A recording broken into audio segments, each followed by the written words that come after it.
Assalamualaikum warahmatullahi wabarakatuh. Bismillahirrahmanirrahim. Rabbi shrah li sadri wa yassir li amri wahlul 'uqdatam min lisani yafqahu qawli. Yang terhormat Ibu Tawiyah selaku Kepala Sekolah SDN Keraton, yang saya hormati Bapak dan Ibu Guru SDN Keraton yang berpartisipasi dalam kegiatan pagi hari ini.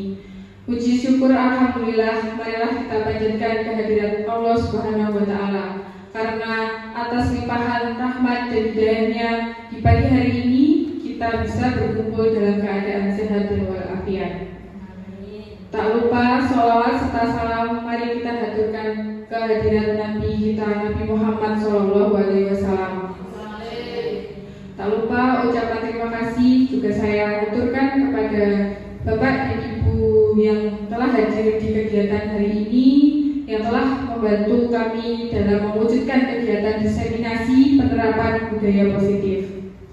Selanjutnya, acara sambutan yang akan disampaikan oleh Ibu Kepala Sekolah SDN Keraton kepada Ibu Tolia, kami persilakan.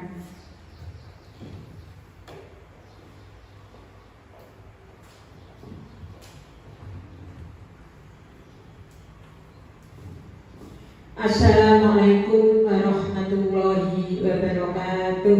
Waalaikumsalam warahmatullahi wabarakatuh. Yang kami hormati Bapak Ibu Guru SD Keraton, pertama-tama marilah kita panjatkan rasa puji syukur kehadirat Allah Subhanahu wa taala di qaulina alhamdulillahirabbil alamin, yang mana pada pagi hari ini kita telah diberikan beberapa rahmat, nikmat, taufik serta hidayahnya pada kita semua, sehingga pada pagi hari ini kita bisa melaksanakan tugas dengan keadaan sehat walafiat.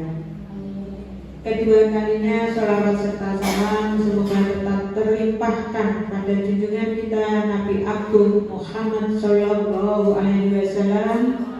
Mudah-mudahan kita semuanya nanti benar-benar diakui sebagai umatnya dan selalu mendapatkan syafaat yaumul qiyamah. Amin amin ya rabbal alamin. Bapak Ibu Guru yang kami hormati, saya ucapkan terima kasih pada Bapak Ibu Guru yang telah meluangkan waktunya untuk mengikuti kegiatan diseminasi pada pagi hari ini. Bapak Ibu yang kami hormati, di sini kami sebagai kepala sekolah sedikit menyampaikan hal-hal dalam kegiatan calon guru penggerak.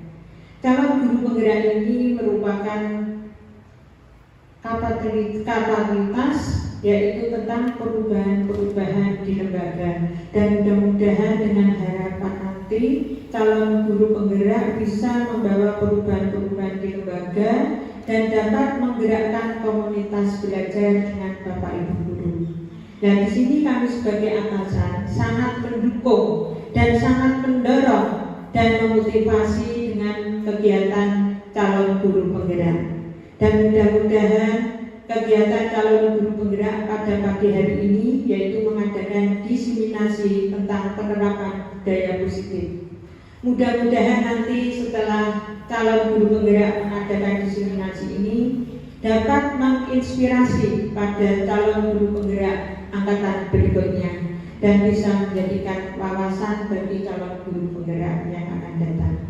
Dan mudah-mudahan dengan kegiatan diseminasi ini nanti benar-benar membawa manfaat, membawa kemajuan umumnya di pendidikan di Kecamatan Mojo, dan khususnya membawa kemajuan di lembaga kita tercinta ini yaitu di SD Keraton. Demikianlah Bapak Ibu yang dapat kami sampaikan. Mudah-mudahan sekali lagi kegiatan diseminasi nanti benar-benar mendapatkan manfaat dan selalu diridhoi oleh Allah Subhanahu wa taala. Amin amin ya rabbal alamin. Akhirul kalam, wabillahi taufiq wal hidayah. Wassalamualaikum warahmatullahi wabarakatuh.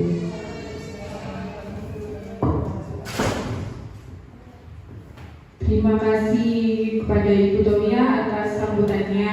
Kami sebagai calon guru penggerak yang saat ini sedang menjalankan program guru penggerak juga berharap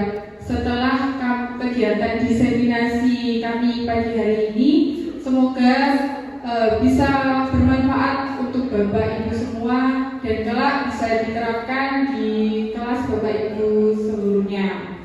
Kemudian semoga juga termotivasi bisa menerapkan disiplin positif di sekolah ini secara menyeluruh. Jadi untuk mewujudkan disiplin positif ini ya Bapak Ibu, kita tidak bisa bergerak sendiri. Jadi kita harus saling berkolaborasi, harus saling bekerja sama bersama-sama untuk mewujudkan disiplin positif di sekolah ini. Dan semoga kedepannya di SDN Keraton ini kita juga bisa mewujudkan disiplin positif ini secara menyeluruh sehingga pendidikan di SD kita ini menjadi lebih baik dan berkualitas lebih unggul daripada sebelumnya. Baik, untuk acara selanjutnya kita memasuki acara inti yaitu diseminasi penerapan budaya positif. Untuk materi yang pertama akan disampaikan oleh Bapak Dilan Yordania. Kepada Bapak Dilan Yordania kami persilakan.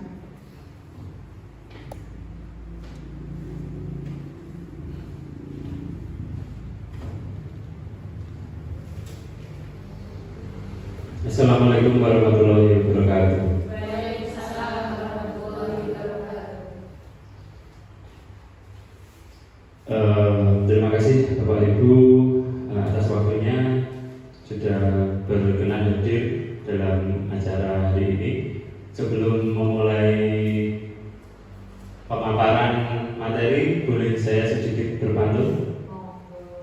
Boleh? Boleh ya? Gunung Semeru gunungnya sangat tinggi.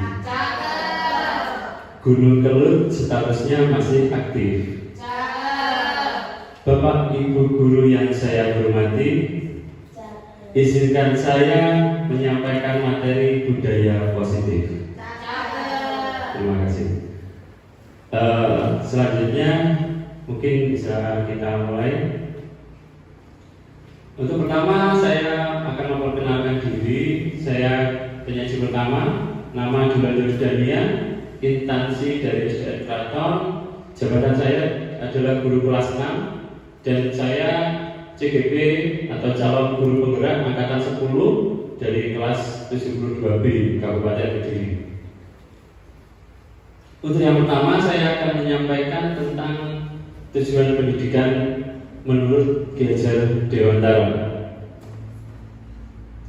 Menurut Ki Hajar Dewantara, tujuan pendidikan adalah menuntun segala kodrat yang ada pada anak agar mereka dapat mencapai keselamatan dan kebahagiaan yang setinggi-tingginya, baik sebagai manusia maupun sebagai anggota masyarakat.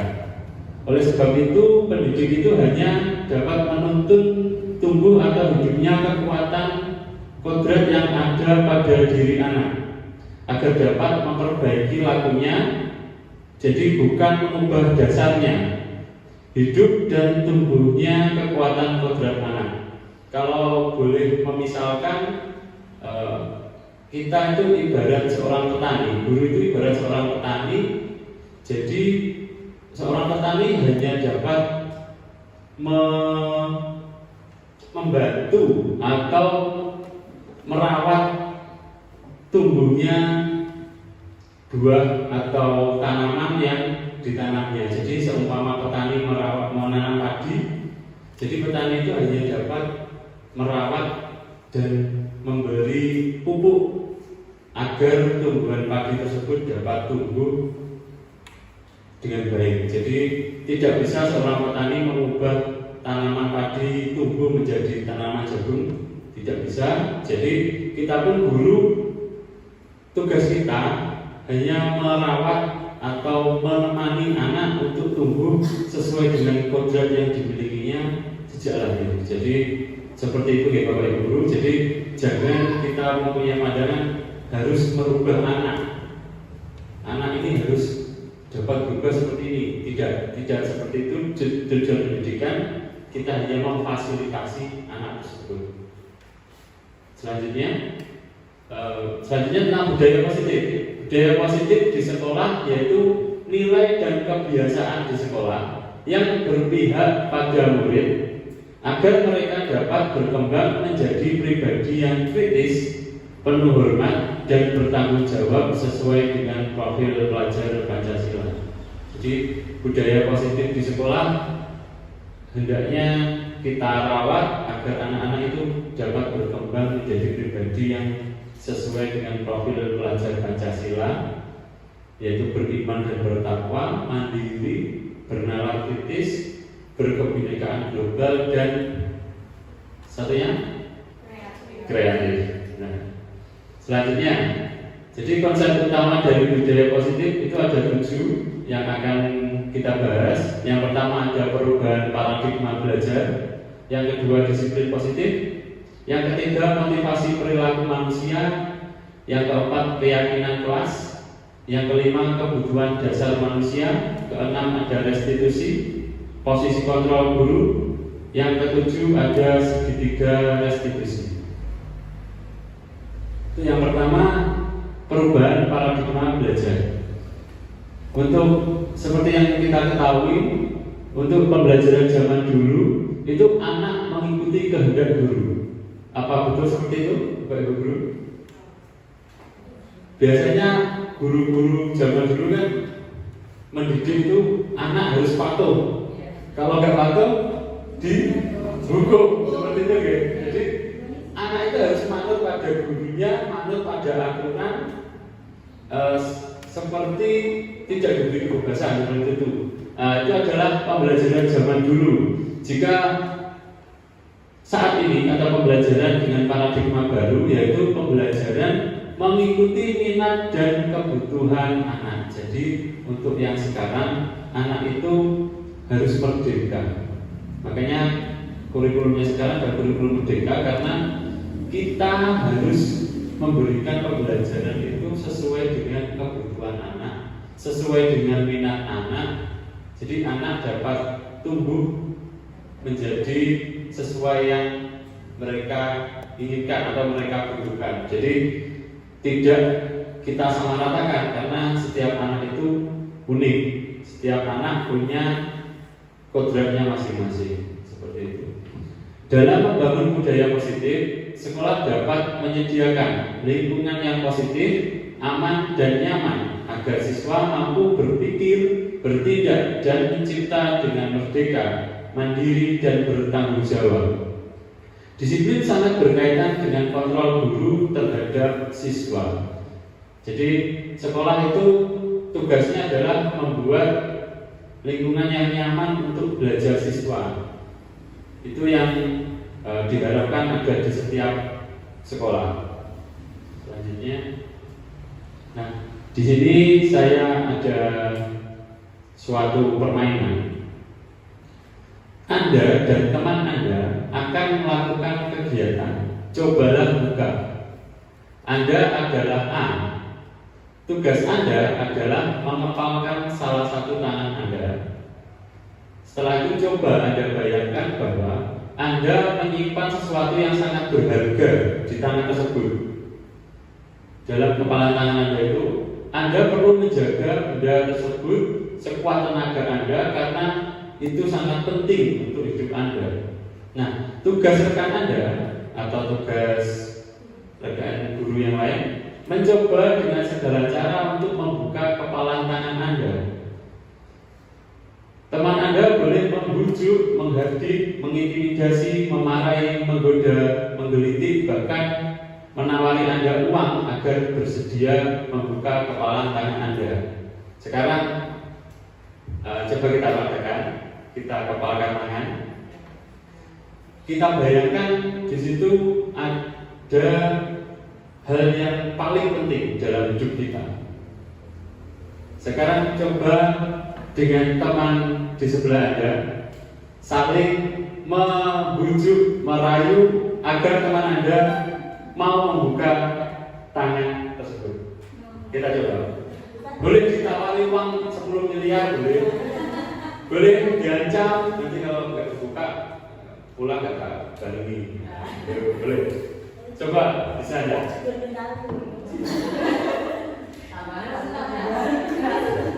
Kira-kira kalau itu benar-benar Anda yakini sebagai sesuatu yang penting, Anda mau tidak membukanya? Tidak mau, walaupun Walaupun saya bujuk, saya rayu, saya ancam, kalau memang itu Anda anggap sangat penting, pasti tidak akan mau. Nah, itulah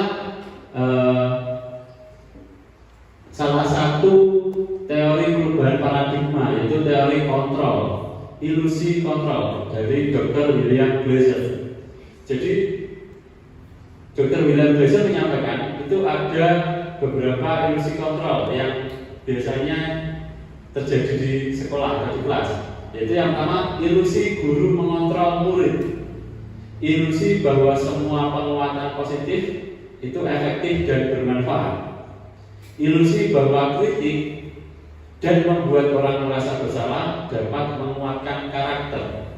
Dan yang terakhir, ilusi bahwa orang dewasa memiliki hak untuk memaksa. Jadi sebenarnya semua yang biasa kita lakukan, karena saya tidak memungkiri, saya pun sebelumnya juga sering melakukan seperti itu. Jadi guru mengontrol murid, seperti kalau saat pembelajaran, anak-anak jangan bicara sendiri, dengarkan bapak guru. Padahal kalau kita berefleksi, itu kalau pembelajaran kita menyenangkan tanpa dikontrol pun anak-anak pasti akan mengikuti dengan gembira, dengan senang hati, tanpa harus kita marah-marahi. Seperti itu yang dinamakan ilusi kontrol. Terus ilusi semua penguatan positif dan efektif, semua penguatan positif itu efektif dan bermanfaat. Jadi kalau ada anak terlambat, nah gimana sih kamu? Harusnya kamu datang bangun lebih pagi. Dan akhirnya tanpa sadar kita membuat anak itu merasa bersalah. Gimana? Apa kamu tidak kasihan dengan ibu kamu? Itu pernah Bapak Ibu mendengar atau bahkan melakukannya? Ya, kita akui memang kita pernah, saya pun juga pernah. Jadi seperti itu sebenarnya hanya ilusi untuk membuat anak menguatkan karakternya, padahal sebenarnya kalau dengan cara seperti itu anak akan cenderung malah menyalahkan dirinya sendiri. Ini selanjutnya, Ibu. Jadi apa makna dari disiplin itu? Disiplin berasal dari bahasa Latin yang bunyinya disciplina, yang artinya belajar. Makna asal dari kata ini berkonotasi dengan disiplin diri dari murid-murid Socrates dan Plato. Disiplin diri membuat orang menggali potensinya menuju sebuah tujuan, apa yang dia hargai. Namun dalam budaya kita, makna kata disiplin telah berubah menjadi sesuatu yang dilakukan seseorang pada orang lain untuk mendapatkan kepakuan. Kecenderungan umum adalah menghubungkan kata disiplin dengan ketidaknyamanan, bukan dengan apa yang kita hargai atau pencapaian sesuatu tujuan yang mulia. Jadi seperti contohnya di sekolah, jika ada kata disiplin pasti merujuknya ke aturan gitu. Kalau disiplin merujuknya ke aturan seperti dan harus dipatuhi, seperti datang harus tepat waktu, seragam harus sesuai atau lengkap, terus jika upacara harus berbaris dengan rapi. Jadi selama ini kita memaknai disiplin itu sesuatu yang mengancam atau keterpaksaan seperti itu ya. Jadi murid menjalani atau mendengar kata disiplin itu sudah disiplin apa lagi. Jadi dalam pikirannya itu sudah konotasinya negatif. Padahal disiplin yang sebenarnya adalah apa sesuatu yang kita hargai atau mencapai sesuatu tujuan yang mulia. Jadi harusnya disiplin itu tumbuh dari dalam diri kita masing-masing. Selanjutnya, disiplin adalah kemampuan memerintah diri sendiri dalam mengontrol dan menguasai diri untuk memilih tindakan yang mengacu pada nilai-nilai yang kita hargai dengan penuh tanggung jawab tanpa terperintah oleh orang lain. Nilai-nilai yang kita hargai adalah nilai kebajikan, sifatnya positif, manusia yang merupakan tujuan mulia yang ingin dicapai setiap individu, yaitu nilai-nilai dalam profil pelajar Pancasila. Jadi harusnya disiplin itu tumbuh dari diri kita masing-masing. Kalau kita sudah meyakini, oh saya harus belajar dengan giat, maka belajar itu bukan hal yang menakutkan atau melelahkan. Tapi kalau belajarnya itu masih disuruh oleh orang tua, disuruh oleh bapak ibu guru, atau karena terpaksa, itu hasilnya tidak akan maksimal. Berarti belum tumbuh dari dirinya sendiri. Selanjutnya, selanjutnya ada motivasi perilaku manusia. Semua perilaku memiliki tujuan. Ada teori motivasi perilaku manusia. Yang pertama, untuk menghindari ketidaknyamanan atau hukuman apa yang akan terjadi apabila saya tidak melakukannya. Jadi teori motivasi itu ada 3. Ada 2. Teori motivasi yang berasal dari luar dan dari dalam dirinya sendiri. Contoh dari luar adalah seperti ini: menghindari ketidaknyamanan atau hukuman. Jika ditanya, anak-anak, coba anak-anak kita tanya, kenapa kamu kok dalam sebelum jam 7? Pasti jawabannya biar tidak dimarahi atau biar tidak terlambat, tidak dihukum oleh bapak ibu guru. Terus yang kedua, untuk mendapatkan imbalan dari orang lain, institusi. Apa yang akan saya dapatkan apabila saya melakukannya? Nah, ini juga motivasinya masih eksternal, dari luar. Contohnya seperti ini.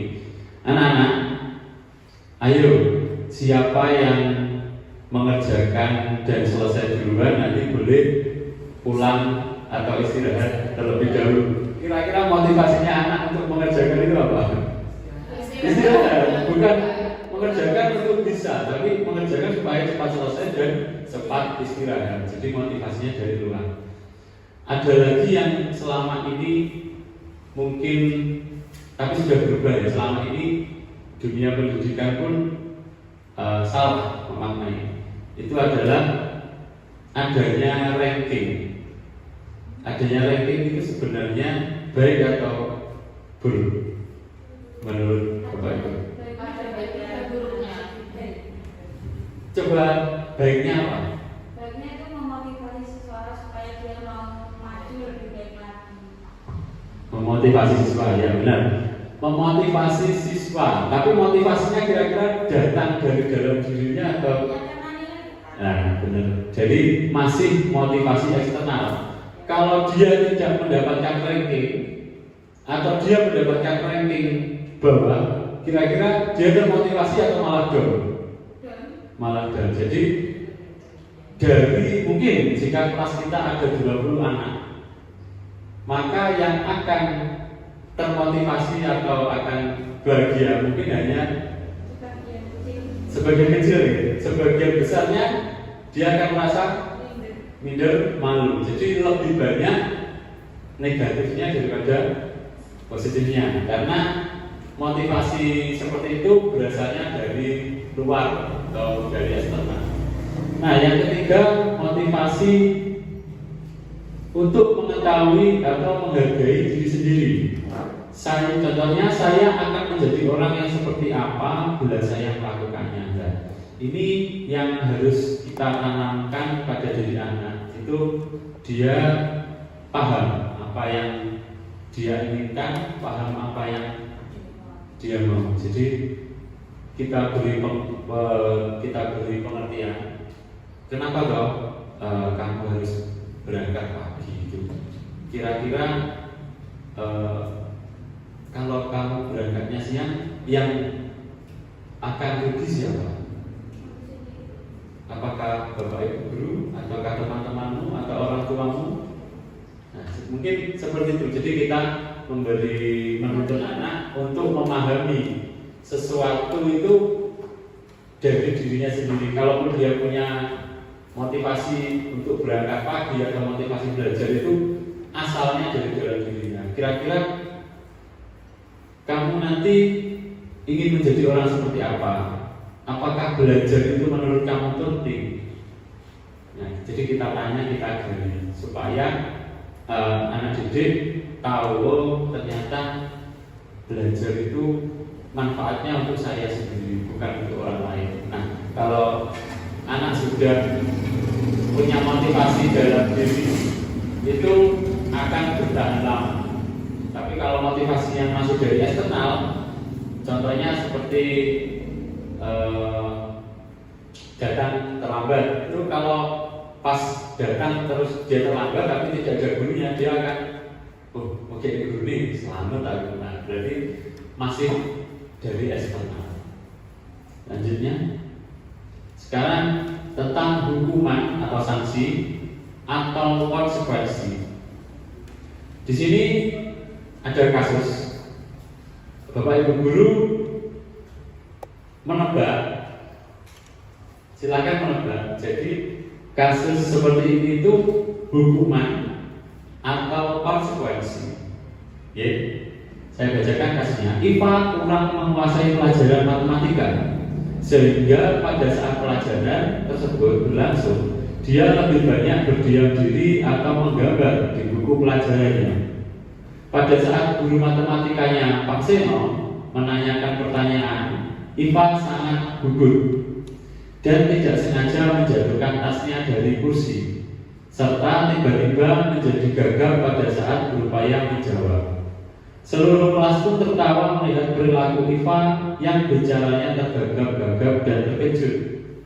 Pak Seno pada saat itu membiarkan teman-teman Iva menertawakan Iva yang tergagap. Baterainya 80%. Meminta Iva untuk maju ke depan dan berdiri di depan kelas sambil menunjuk hidungnya karena tidak bisa menjawab pertanyaan dari Pak Seno. Kelas semakin gaduh dan anak-anak pun tertawa melihat Iva di depan kelas memegang ujung hidungnya. Pertanyaan pertama, apakah Anda setuju dengan tindakan Pak Seno terhadap Iva? Tidak. Mengapa? Saya ingin satu orang berpendapat. Di sini kenapa saya bilang tidak setuju? Jadi setiap anak jika belum menguasai pelajaran sebenarnya tidak boleh langsung diberi hukuman atau sanksi seperti itu, tapi terlebih dahulu ditanya, baru ditanya mana sih pelajaran yang belum dikuasai, seperti itu. Terima kasih Bu Heli untuk pendapatnya, sangat bagus. Jadi sebenarnya hukuman itu harusnya tidak diperlukan. Jadi kalau ada anak yang tidak konsentrasi, kita tanya, kita memberi kita pendekatan. Jadi bisa saja ternyata yang salah itu bukan anaknya, tapi cara mengajar gurunya yang salah, benar kan? Nah, jadi kita tanya, Iva, kenapa kok kamu berdiam diri, kamu kok tidak konsen ke pembelajaran? Nah, seperti itu yang seharusnya dilakukan oleh guru, bukan malah mempermalukan siswa. Nah, nomor 2, menurut Anda tindakan Pak Seno terhadap Iva adalah sebuah hukuman atau konsekuensi?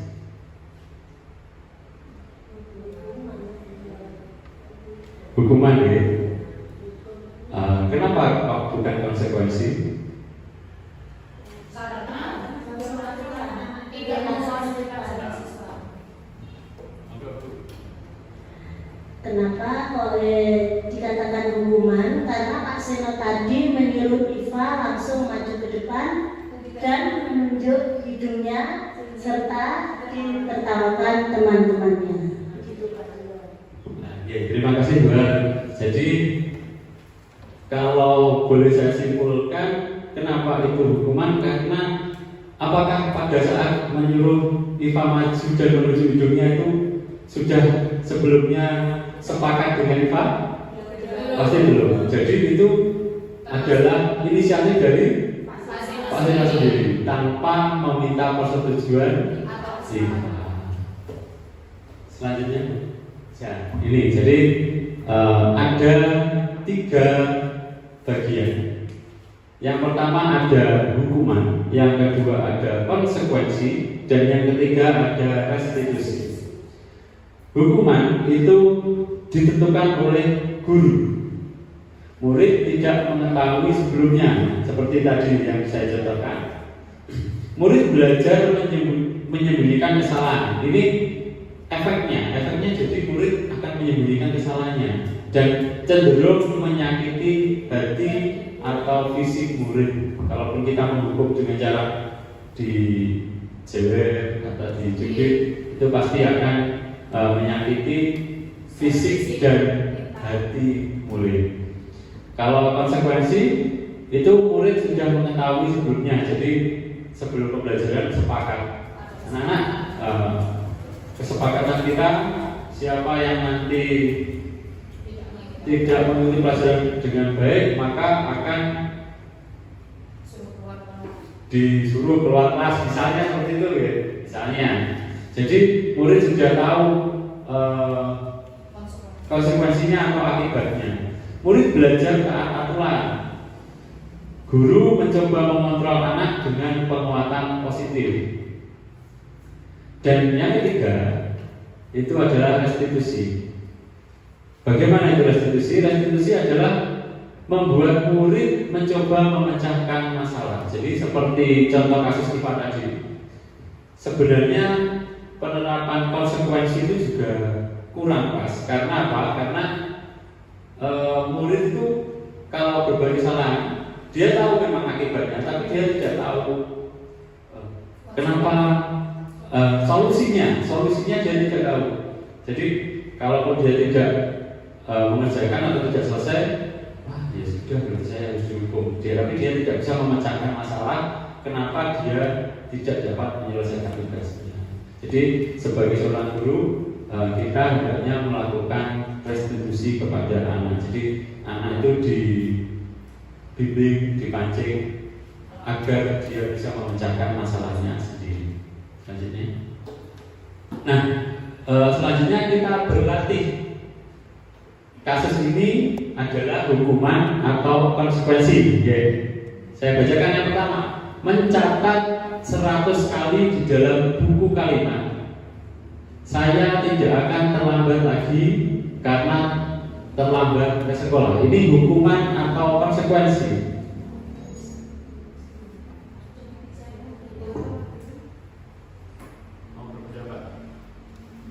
Yang kasus nomor 1, hukuman atau konsekuensi? Pilihannya dua. Kalau menurut saya itu termasuk hukuman. Hukuman ya? Iya. Simpan dulu, nanti kita lihat jawabannya di akhir. Nomor 2, lari mengelilingi lapangan basket 2 kali karena terlambat hadir di sekolah. Siapa yang mau berpendapat? Hukuman ya? Saya ditanda H. Yang ketiga, membersihkan coretan yang dibuatnya di meja tulis. Hukuman atau konsekuensi? Konsekuensi ya. Nomor 4, murid diminta untuk push up 15 kali karena tidak menggunakan masker ke sekolah. Menggantikan kertas tugas teman yang telah dicoret-coret.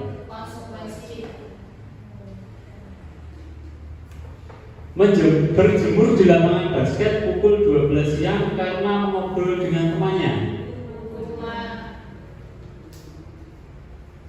Murid diminta bertelanjang kaki sepanjang hari karena tidak menggunakan sepatu warna hitam sesuai peraturan sekolah. Hukuman ya. Yang terakhir, berdiri di depan kelas sambil mengangkat kaki satu karena tidak bisa menjawab pertanyaan.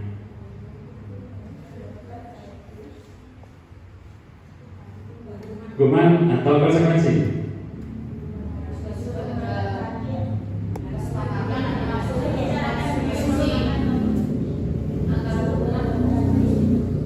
Antara hukuman dan konsekuensi. Oh, belum tahu. Jadi soalnya belum tahu, sebelumnya sudah sepakat dengan gurunya apa belum ya? Berarti tanda tanya. Kita lihat jawabannya. Yang pertama betul hukuman, yang kedua juga hukuman, yang ketiga betul konsekuensi, keempat hukuman, kelima betul, keenam hukuman juga betul, ketujuh betul, dan kedelapan itu juga hukuman. Kenapa itu hukuman? Karena begini, selain yang saya katakan tadi, masalah kesepakatan ya. Jadi sesuatu yang membuat anak itu malu atau sakit itu masuk dalam hukuman. Harusnya konsekuensi itu membuat anak berpikir atau menebus kesalahannya. Contohnya, jika dia tidak bisa menjawab pertanyaan, maka konsekuensinya adalah dia harus belajar pada saat jam istirahat untuk dapat berlatih menjawab soal tersebut.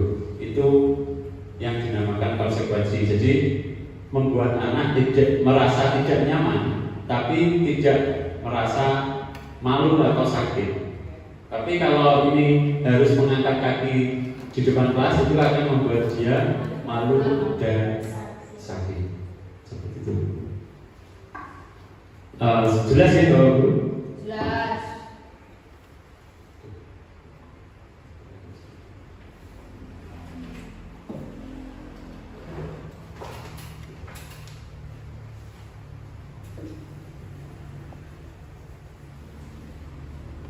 Selanjutnya ada keyakinan kelas.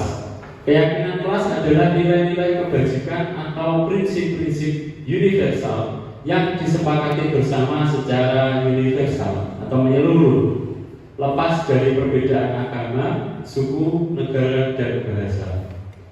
Menurut dosen, suatu keyakinan akan lebih memotivasi seseorang dari dalam atau intrinsik. Seseorang akan lebih bersemangat untuk menjalankan keyakinannya daripada hanya sekedar mengikuti peraturan yang sudah ada. Ya, jadi ini adalah ruang lingkup. Jika peraturan kelas, maka ruang lingkupnya hanya kecil. Jika kita membuat keyakinan kelas, maka ruang lingkupnya menjadi lebih luas, karena anak akan sadar dengan apa yang sudah diyakini. Lebih luas lagi ada lingkungan yang positif, dan yang paling luas atau paling baik adalah budaya positif. Budaya positif harusnya dilakukan dalam satu sekolah.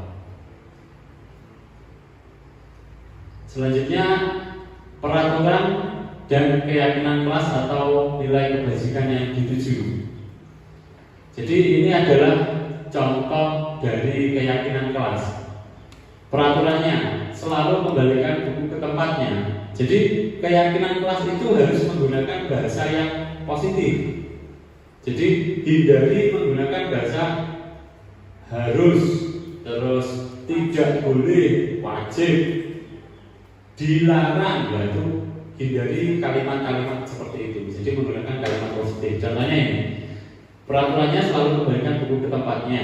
Itu membuat keyakinan kelas tentang tanggung jawab. Jadi kalimatnya bisa menjaga ketertiban atau mengembalikan barang ke tempatnya, seperti itu. Terus dilarang mengganggu orang lain.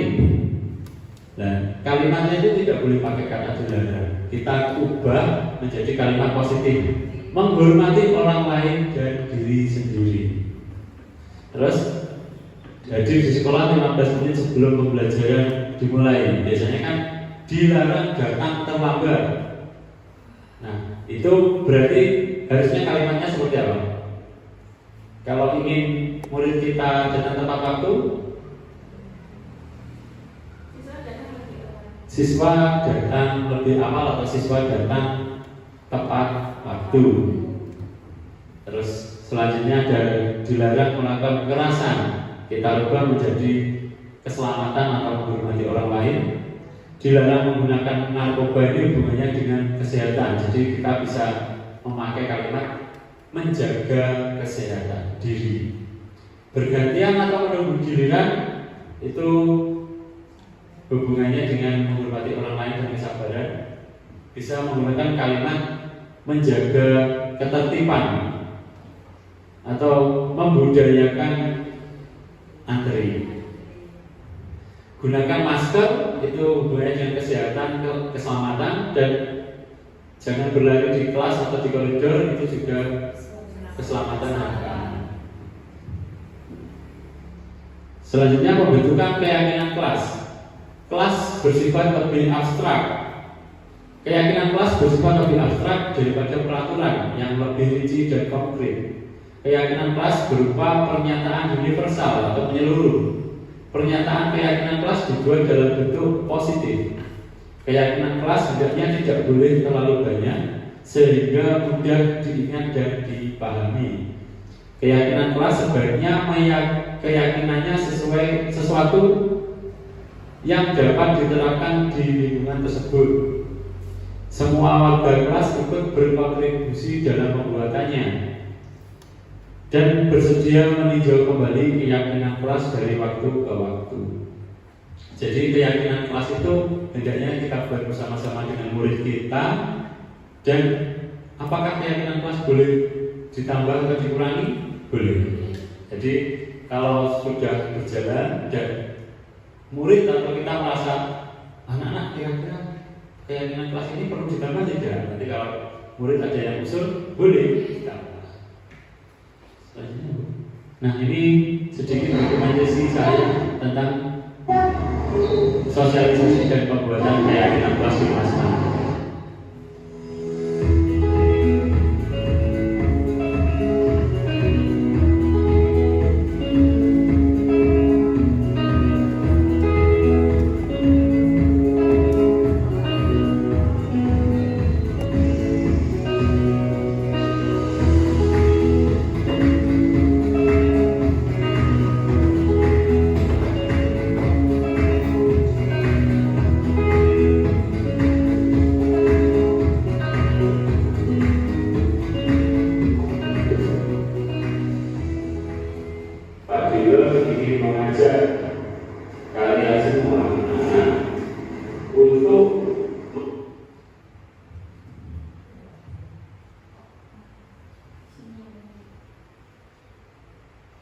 Menerapkan salah satu budaya positif yang ada di lingkungan sekolah.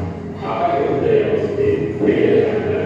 Jadi salah satu dari wujud budaya positif yaitu ada keyakinan kelas.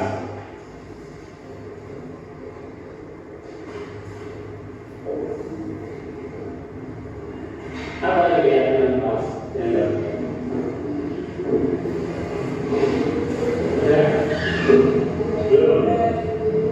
Keyakinan kelas ada dua kata, keyakinan kelas. Keyakinan kelas itu suatu hal atau sikap yang kalian percaya atau yang kalian percayai mampu membuat kalian dan lingkungan kalian menjadi lebih baik. Jadi silakan tuliskan keyakinan apa yang ingin kalian peroleh atau yang kalian percayai bisa membawa kelas kita jadi lebih baik.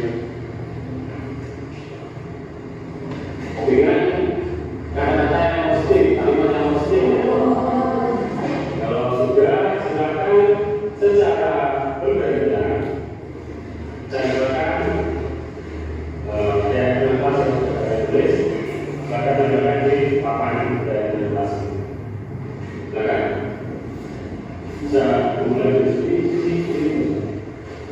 Dan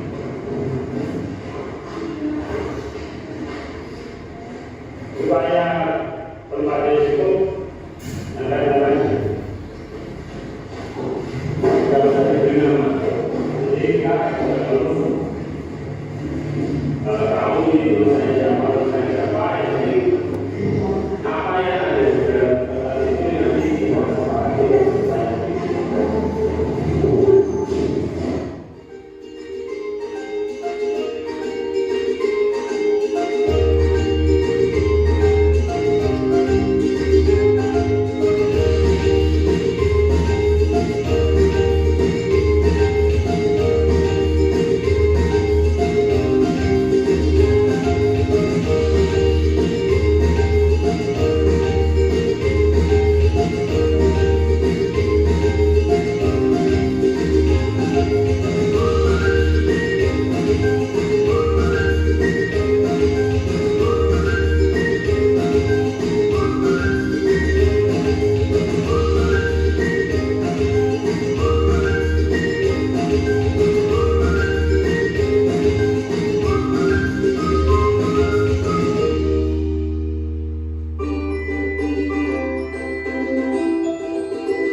nanti itu sedikit cuplikan dari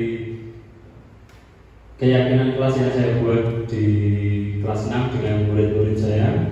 Jadi yang pertama adalah mensosialisasikan dulu apa itu budaya positif, apa itu keyakinan kelas. Jika anak-anak sudah mengetahui, maka selanjutnya kita membuat atau menyusun bersama-sama keyakinan kelas apa yang siswa inginkan ada di kelasnya. Jadi ya karena siswa SD kita harus memberi contoh terlebih dahulu. Jadi saya memberi contoh. Jadi gini, kalau mungkin kalian pengen kelasnya selalu bersih, maka apa yang harus kita yakini atau yang harus kita tuliskan? Nah, pada saat itu ada anak yang menjawab, dengan Pak dilarang membuang sampah dilarang membuang sampah sembarangan. Sebenarnya betul, tapi kalimatnya yang harus kita ubah karena keyakinan kelas harus menggunakan kalimat yang positif. Jadi kalimatnya menjadi buanglah sampah pada tempatnya atau menjaga kebersihan kelas, seperti itu. Jadi setelah saya jelaskan, anak-anak membuat saya bagikan kertas sticky note. Mereka menuliskan keyakinan kelas yang mereka ingin sampaikan. Setelah itu, anak-anak saya beri kesempatan untuk ke depan. Nah, ini hasilnya. Ada beberapa yang jatuh sepertinya hilang. Jadi ini siswa menulis, siswa saling mengingatkan dan mendukung. Siswa harus menghargai satu sama lain. Tertib saat belajar dan tertib saat di kelas. Nah, ini semua adalah hasil dari tulisan siswa sendiri. Bersikap sopan, santun, dan jujur disiplin. Setelah mereka menuliskan semua yang mereka ingin tuliskan sebagai keyakinan, mereka menambahkan di sini. Lalu tugas guru adalah memilah atau mencari kesepakatan yang bisa diterima oleh semuanya. Jadi kesepakatan kelas tidak harus banyak. Jadi bisa 5 atau 6 atau 7. cukup seperti itu, tidak bisa terlalu banyak. Yang penting hal tersebut diyakini oleh siswa sehingga mereka melaksanakannya itu dengan kesadaran diri, bukan karena motivasi internal eksternal atau paksaan. Jadi saya mencentang keyakinan yang diterima oleh semuanya. Jadi ada membuang sampah pada tempatnya. Terus ini tadi bersikap sopan santun dan jujur. Nah, diharapkan setelah itu sebenarnya saya tulis kembali di papan yang sudah disepakati bersama, ada 7 waktu itu. Tapi pada saat itu tidak terekam karena ternyata memorinya habis. Terus setelah saya tuliskan, maka saya mengembalikan kepada anak-anak dan kita akan meyakini bersama kesepakatan itu atau keyakinan itu tidak hanya berlaku untuk siswa, juga berlaku untuk guru. Diharapkan dengan keyakinan kelas, siswa bisa menjalani hal itu dari dalam dirinya sendiri.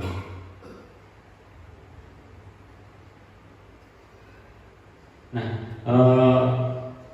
mungkin sekian dari saya. Mungkin ada pertanyaan dari, oh iya, mohon maaf sebelumnya, karena kita baru saja belajar tentang keyakinan kelas, maka saya akan langsung mempraktekkan keyakinan kelas itu untuk saat ini. Jadi keyakinan kelas itu tidak hanya berlaku untuk sekolah atau kelas ya, itu bisa berlaku pada saat kita mengadakan diseminasi, pada saat kita mengadakan seminar. Harusnya keyakinan kelas itu dilakukan di awal sebelum masuk ke materi. Tapi karena ini tadi materinya baru saya sampaikan, jadi kita langsung praktek membuat keyakinan kelas. Sekarang mungkin saya memberi waktu untuk Bapak Ibu memikirkan keyakinan kelas untuk kelas kita hari ini. Nanti silakan ditulis di kertas dulu keyakinan apa yang ingin Bapak Ibu yakini atau sepakati untuk kelas kita hari ini.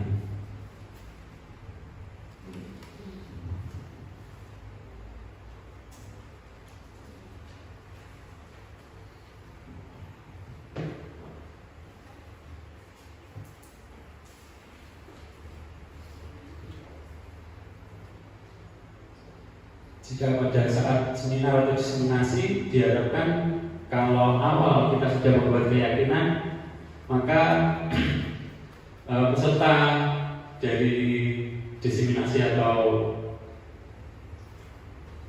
kelas-kelas seperti ini bisa berjalan lebih baik karena kesadaran dari peserta sendiri.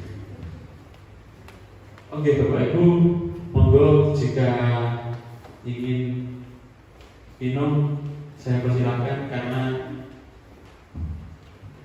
pasti harus mendengarkan saya di depan. Monggo berapa santai ngomong sambil menulis.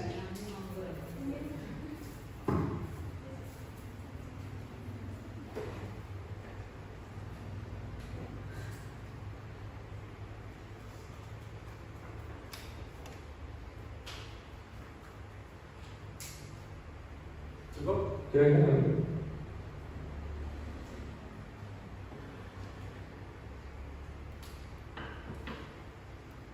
nanti berpendapat satu-satu ya. Ya. Jika cukup, mungkin bisa saya mulai dari Bu Sinta. Keyakinan kelas apa yang Bu Sinta harapkan ada di kelas kita hari ini? Izin untuk menyampaikan pendapat saya, yaitu aktif dalam berpartisipasi. Aktif dalam berpartisipasi.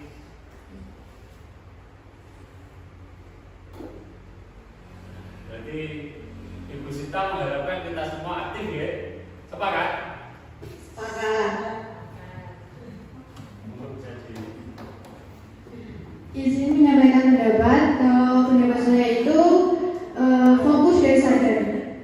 Fokus dan sadar. Jadi Iya.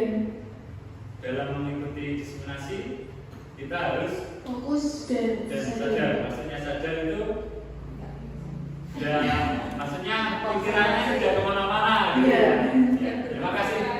Terima kasih Pak. Berkonsentrasi pada materi dari Ya, izin menyampaikan kesepakatan kelas mentaati tata tertib kelas. keyakinan kelas kita sudah terbentuk, maka ini semoga bisa kita lakukan bersama pada kegiatan hari ini. Mungkin sekian dari saya, penyampaian diskriminasi dari saya. Selanjutnya akan ada Bu Anissa yang menyampaikan masih terkait dengan budaya positif. Ada kurang lebihnya mohon maaf. Akhir kata, wassalamualaikum warahmatullahi wabarakatuh. Waalaikumsalam warahmatullahi wabarakatuh. Demikian tadi adalah pemaparan diseminasi dari Pak Dilon. Saya beri sedikit ulasan kembali tentang yang Pak Dilon jelaskan tadi. Yang pertama tadi ada perubahan paradigma pendidikan. Jadi dari yang mulai dulu konvensional hingga sekarang berubah menjadi merdeka belajar. Jadi anak itu kita buat lebih merdeka belajar, lebih mengembangkan potensinya, mengembangkan apa yang ada pada kodratnya. Jadi bakatnya apa kita gali, kita coba untuk kembangkan. Nah, itu butuh dukungan dari yang namanya disiplin positif. Jadi disiplin positif tadi itu berbeda dengan mungkin yang ada pada pikiran kita selama ini. Kalau selama ini kan kita mikirnya disiplin itu harus taat aturan, tidak boleh dilanggar.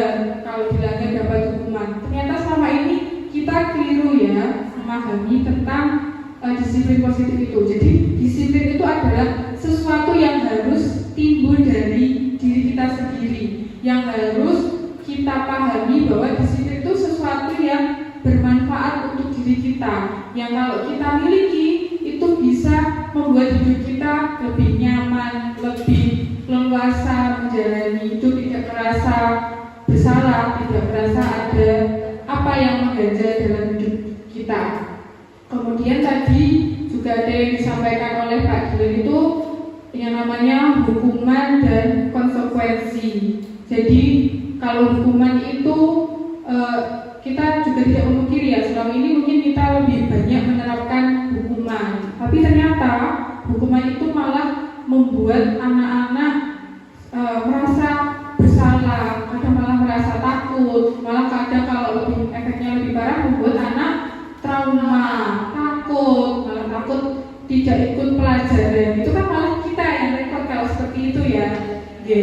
Maka dari itu ada juga yang namanya tadi apa? Konsekuensi. Jadi kalau konsekuensi itu melalui persetujuan atau kesepakatan dari dua belah pihak, bukan hanya guru saja yang menunjuk-nunjuk atau memberi hukuman atau memberi perlakuan yang membuat siswa itu merasa takut, merasa tidak nyaman, tetapi kalau konsekuensi itu dari persetujuan kedua belah pihak. Jadi siswa itu juga diminta untuk menggantikan perbuatannya. Misalnya anak itu terlambat 5 menit masuk kelas, jadi sebagai gantinya 5 menit masuk kelas itu, maka anak itu harus mengganti 5 menit belajar kelas itu di waktu istirahat atau waktu pulang sekolah. Jadi konsekuensi itu bisa juga untuk mengganti kesalahan itu, untuk memperbaikinya anak harus bagaimana, harus apa yang dia lakukan. Kemudian tadi juga ada teori motivasi. Nah, teori motivasi tadi ada 2 sumbernya, ada eksternal dan internal. Kalau eksternal berarti yang berasal dari luar, tidak dari dalam diri kita sendiri. Misalnya kita termotivasi melakukan sesuatu karena takut dihukum, takut dimarahi, itu konsekuensi, itu motivasi dari ekstrinsi. Kemudian yang satunya ekstrinsik, melakukan sesuatu karena pengen dapat hadiah, pengen dapat nilai 100, pengen dapat nilai bintang, itu juga motivasi ekstrinsik. Nah, tapi kalau motivasi yang timbul dari diri kita sendiri itu biasanya malah lebih awet, lebih konsisten, karena kita menyadari, oh ini manfaatnya, oh ini kepentingannya, kenapa saya harus begini, apa yang saya inginkan, itu adalah motivasi intrinsik. Dan yang terakhir disampaikan oleh Pak Dion tadi adalah tentang keyakinan kelas. Jadi keyakinan kelas itu bisa kita terapkan ketika awal semester baru. Jadi ketika anak-anak baru libur di hari pertama itu, Bapak Ibu jangan langsung memberikan pelajaran. Jadi untuk pemanasan kita bisa memberikan kegiatan-kegiatan agar anak itu mulai terbiasa masuk sekolah kembali. Nah, selain itu kita juga bisa menerapkan yang namanya keyakinan kelas tadi. Jadi membuat keyakinan kelas, apa yang kita perlu sepakati, apa yang perlu kita jalani bersama-sama dengan antara kita guru dan murid-murid di kelas selama 1 semester tersebut. Dan itu sifatnya dinamis. Jadi ketika kita sudah buat di awal semester, kemudian di tengah-tengah anak mau usul, Bu, kelasnya kok jadi begini, saya mau menambahkan keyakinan kelas supaya teman-teman jadi lebih saling menghargai, saya mau menambahkan keyakinan kelas ini, boleh Bu? Nah itu bisa, jadi bisa di tengah-tengah itu kita menambahkan atau mengurangi keyakinan kelas itu bisa. Oh ya, sebelumnya saya mohon maaf tadi kelupaan belum memperkenalkan diri. Nah, jadi saya adalah Anissa Dwi-Listianisi dari SDN Keraton. Saya mengajar di kelas 4 dan saat ini sedang menjalankan program CGP angkatan 10 di kelas 72B, satu kelas dengan Pak Dion di Kabupaten Kediri. Oke, kalau begitu saya mau ngetes dulu semangatnya Bapak Ibu. Masih semangat ya? Oke, kalau saya bilang semangat pagi, nanti Bapak Ibu jawab pagi, ngerti nggih? Ya. Selamat pagi. Pagi. Satu kali lagi yang lebih semangat ya. Semangat pagi Bapak Ibu. Pagi. Ya, alhamdulillah masih semangat lagi. Selanjutnya saya mau mengajak Bapak Ibu untuk bergerak-gerak. Ya, minta tolong untuk berdiri sebentar. Oke, siap ya? 1, 2, 3.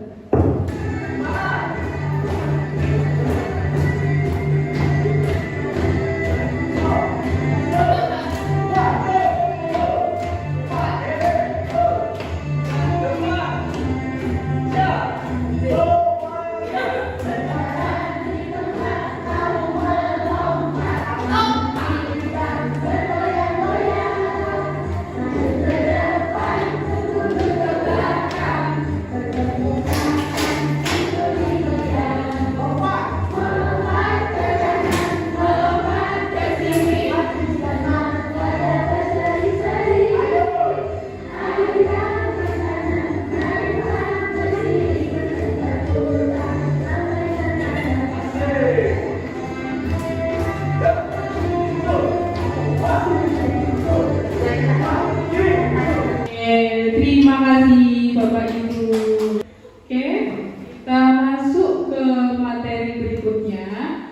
Nah, sebelum kita masuk ke materi, saya minta tolong Bapak Ibu untuk merenungkan apa saja hal yang Bapak atau Ibu butuhkan dalam kehidupan sehari-hari. Jadi dalam kehidupan sehari-hari Bapak Ibu itu kira-kira Bapak bagi ibu itu butuh apa ini? Bisa teman-teman butuhnya? Butuh makan, butuh belajar, dan banyak sekali kebutuhan. Oke. Ada makan, belajar, dan kebutuhan banyak yang lainnya ya. Coba Bu Yenti, Kak Bu Yenti kebutuhannya apa nih kira-kira? Kebutuhannya kesehatan, pikiran yang selalu berpikir positif. Oke, kita perlu kebutuhan itu. Kalau Bu Kalau saya butuhnya yaitu uang. Jadi manusia itu hidup selalu membutuhkan sesuatu, Oke. Kalau begitu kita lanjut ke materi berikutnya. Oke. Jadi manusia itu selalu membutuhkan sesuatu. Nah, kita sebagai manusia itu ada yang namanya kebutuhan dasar manusia. Nah, menurut William Glasser, jadi ada ilmuwan atau psikolog, yaitu seorang psikolog dari Amerika. William Glasser menyatakan bahwa seluruh tindakan manusia memiliki tujuan tertentu, yaitu untuk memenuhi kebutuhan dasarnya. Semua yang kita lakukan adalah usaha terbaik kita untuk mendapatkan apa yang kita inginkan. Ketika kita mendapatkan apa yang kita inginkan, sebetulnya saat itu kita sedang memenuhi salah satu atau lebih dari satu kebutuhan dasar kita. Jadi apa yang kita tindakan, apa yang kita lakukan itu pasti ada dasar tujuannya tertentu. Seperti Bapak Ibu bekerja, berprofesi sebagai guru, pasti ada tujuannya. Kenapa saya berprofesi sebagai guru? Kenapa saya harus bekerja? Itu ada dasarnya, ada tujuannya. Dan apa yang kita usahakan itu adalah untuk mendapatkan apa yang kita inginkan. Nah, selanjutnya kebutuhan dasar manusia itu ada 5. Yang pertama ada bertahan hidup. Jadi untuk bertahan hidup itu yang kita butuhkan itu misalnya makanan, pakaian, tempat tinggal, keamanan, dan kesehatan seperti yang disampaikan oleh Bu Tauya dan Bu tadi ya, untuk bertahan hidup itu yang kita butuhkan. Kemudian kebutuhan yang kedua adalah kasih sayang dan rasa diterima. Jadi selain kita butuh untuk bertahan hidup itu ternyata kita juga butuh untuk disayangi, kita juga butuh untuk diterima. Nah, kasih sayang dan rasa diterima itu contohnya diterima di masyarakat. Kalau murid-murid kita diterima gurunya, diterima teman-temannya di kelas, terus dipedulikan oleh kita gurunya, teman-temannya, terus berbagi, bekerja sama, dan menjadi bagian dari kelompok. Jadi anak itu dianggap ada, dia merasa diterima oleh lingkungannya. Kemudian kebutuhan dasar yang ketiga adalah penguasaan. Nah, penguasaan ini meliputi harga diri, keinginan untuk dianggap memimpin, berprestasi, diakui, dan didengar. Jadi kita merasa diakui, merasa didengarkan, terus kita merasa punya pengaruh, bisa mempengaruhi orang lain. Kemudian kebutuhan yang keempat itu adalah kebebasan. Kebutuhan kebebasan itu meliputi mandiri, memiliki pilihan, mencoba hal baru, dan mampu mengendalikan arah dirinya. Jadi kita sebagai manusia pasti ingin mandiri, ingin bebas, tidak selalu dikekang, ingin mencoba hal baru. Terus kalau memiliki pilihan itu tidak harus manut sama orang lain, tapi kita punya pilihan kita sendiri. Kemudian kebutuhan dasar yang kelima adalah kesenangan. Nah, kita pasti dalam hidup itu butuh yang namanya kesenangan supaya tidak bosan menjalani hidup kita. Nah, kesenangan itu bisa kita dapatkan dari bermain, terus humor, mendengarkan humor, mendengarkan lawak gitu, terus antusius dan tertawa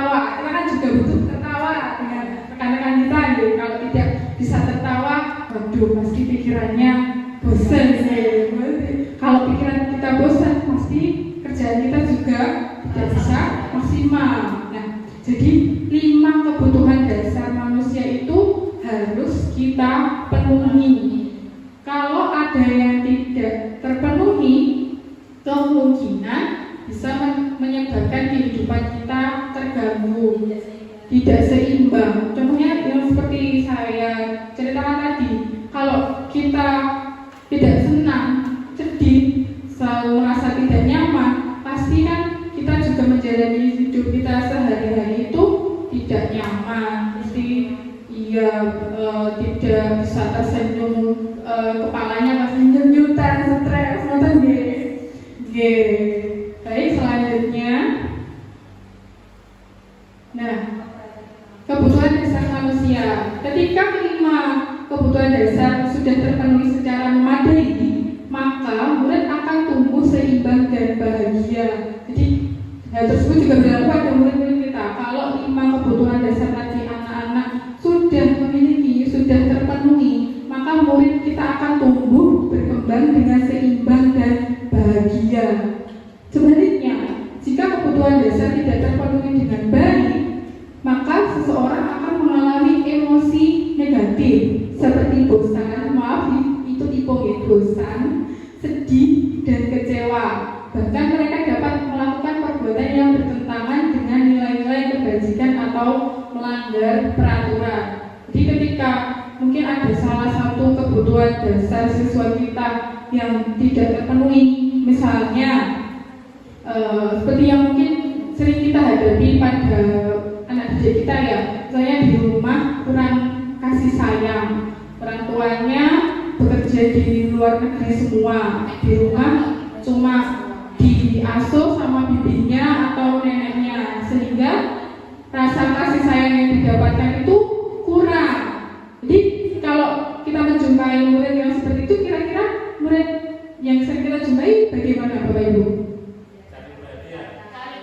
Di sekolah cari perhatian, terus tidak fokus, jadinya tidak fokus pada pelajaran, jaya sama temannya. Nah, itu adalah akibat apabila 5 kebutuhan dasar manusia tadi ada yang tidak terpenuhi.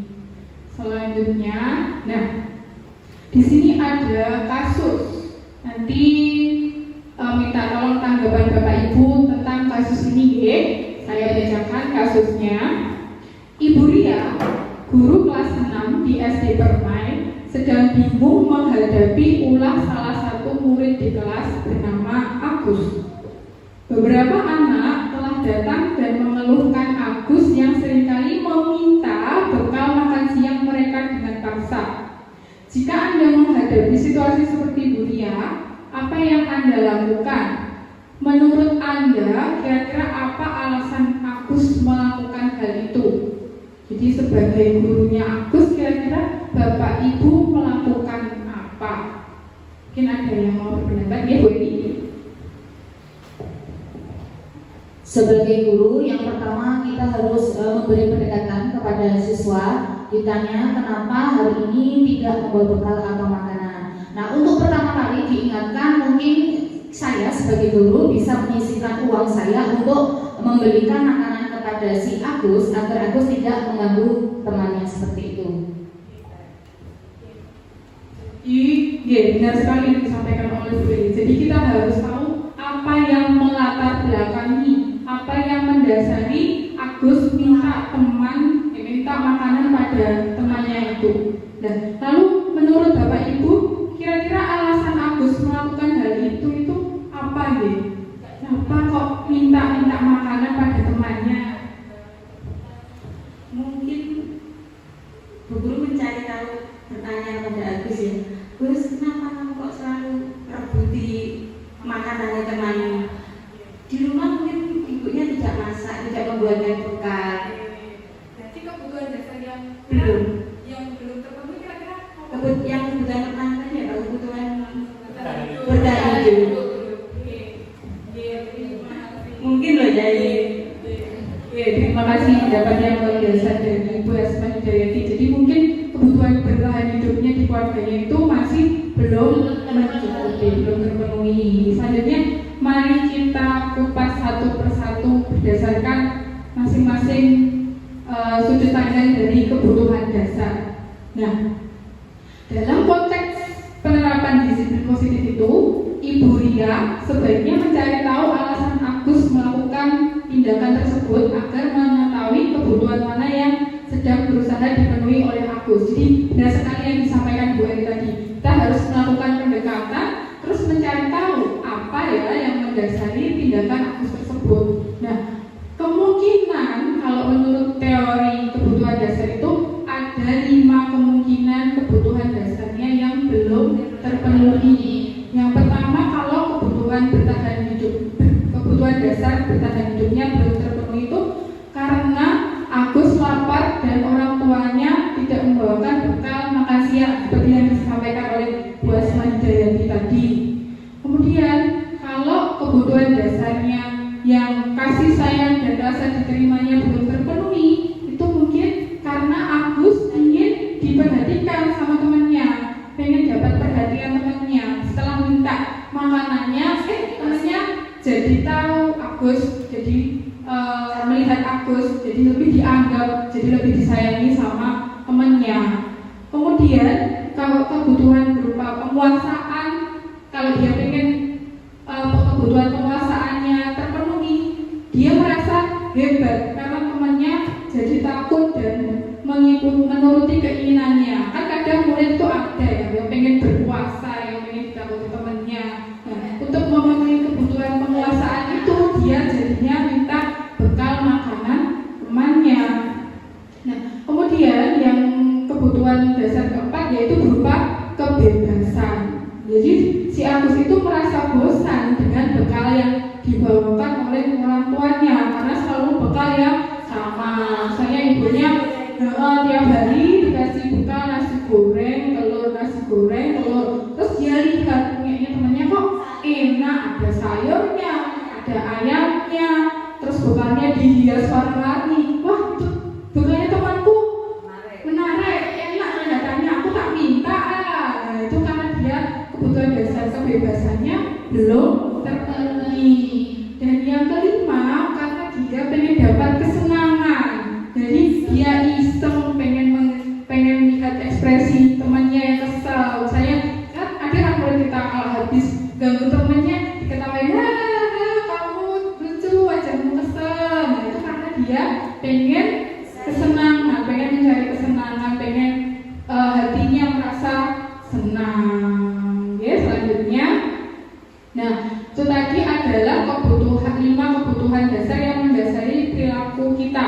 Jadi Bapak Ibu, supaya murid-murid kita bisa fokus dalam pembelajaran, juga menjadi pribadi anak yang seimbang, yang bahagia, 5 kebutuhan dasar tadi harus kita upayakan untuk terpenuhi. Nah, supaya perilaku-perilaku negatif anak itu bisa berkurang. Misalnya kalau anak jenuh di dalam kelas, itu berarti kebutuhan dasar yang kurang itu kira-kira apa Bapak Ibu? Kesenangannya belum terpenuhi, kebebasannya belum terpenuhi. Kemudian kita sebagai guru, caranya memenuhi supaya anak senang, supaya anak bebas, kira-kira dengan cara apa? Diberi kasih sayang, diberi perhatian, tadi.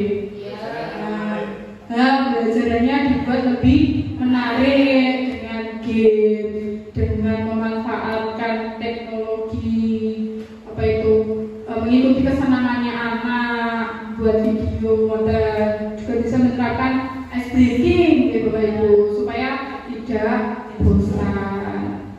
Baik, selanjutnya, nah materi yang selanjutnya yaitu restitusi, posisi kontrol guru. Jadi kita sebagai guru itu ada 5 posisi kontrol. Ada kontrol itu berarti bagaimana kita mengelola, bagaimana kita mengatasi mengatasi suatu permasalahan. Yang pertama itu ada kontrol sebagai penghukum. Mungkin ini yang sering kita lakukan selama ini. Saya sendiri juga sering melakukannya dulu sebagai penghukum. Jadi kalau ada apa-apa, murid salah, murid berbuat salah, kita memberikan hukuman. Kita menyuruh anak itu melakukan apa, menghukum mereka sehingga mungkin mereka merasa marah, merasa tidak nyaman, merasa tidak suka. Kemudian kontrol yang kedua adalah pembuat merasa bersalah. Ini mungkin juga yang pernah kita lakukan. Misalnya, ayo Le, kamu kok nggak selesai mengerjakan tugasnya? Nggak kasihan Bu Guru nanti waktu istirahatnya jadi terbuang gara-gara nungguin kamu. Terus misalnya lagi, kamu kemarin sudah dibilangi pakai seragam rapi, hari ini kok bajunya belum rapi. Kamu nggak kasihan toh? Nanti Bu Guru dianggap tidak pernah memberitahu kamu cara berpakaian yang baik sama guru-guru lain. Jadi kalau kita mengatakan hal seperti itu, murid akan merasa bersalah. Saya merasa tidak nyaman kok disalahkan Bu Guru seperti ini, jadi tidak enak rasanya. Nah, kemudian posisi kontrol yang ketiga adalah sebagai teman. Nah, kalau sebagai teman ini kita menganggap siswa kita itu teman. Jadi lebih kadang kalau sebagai teman kita itu lebih nyantai, lebih santai. Misalnya kamu ayah, kamu kenapa kok tidak mengerjakan PR hari ini? Saya lupa Bu. Oh iya, tidak apa-apa. Nanti dikerjakan ya. Jadi kita tidak memberi hukuman, kita tidak menyalahkan, tapi sebagai temannya, sebagai orang yang bisa membuat nyaman anak tersebut. Kemudian posisi kontrol yang keempat adalah sebagai pemantau. Kalau sebagai pemantau itu kita guru yang bertanggung jawab atas perbuatan anak-anak. Jadi kita hanya memantau saja perbuatan anak-anak, lalu efeknya anak jadi tidak tahu harus bertanggung jawab seperti apa atas kesalahannya. Kemudian posisi kontrol yang terakhir adalah sebagai manajer. Jadi kalau sebagai manajer ini kita sebagai guru yang memfasilitasi keputusan anak. Jadi anak misalnya berbuat salah, kita memfasilitasi, kita menjembatani agar anak menemukan solusi dari permasalahan yang sedang dia hadapi, sehingga anak bisa memperbaiki tingkah lakunya. Selanjutnya, nah ini tadi adalah contoh pernyataan posisi kontrol guru. Pernyataan yang pertama, saya kecewa sekali dengan kamu. Nah, siapa yang mengatakan pembuat orang merasa bersalah? Jadi kalau kita misalnya murid kita berbuat salah, terus kita bilang, saya kecewa sekali sama kamu kok membuat Bu Guru sedih. Nah, itu akhirnya membuat siswa merasa bersalah. Akhirnya, iya dong, kok aku membuat Bu Guru sedih ya, kok aku membuat Bu Guru kecewa ya. Tuh, kalau posisi kontrol sebagai pembuat orang merasa bersalah. Kemudian yang kedua, kamu tidak pernah benar melakukannya.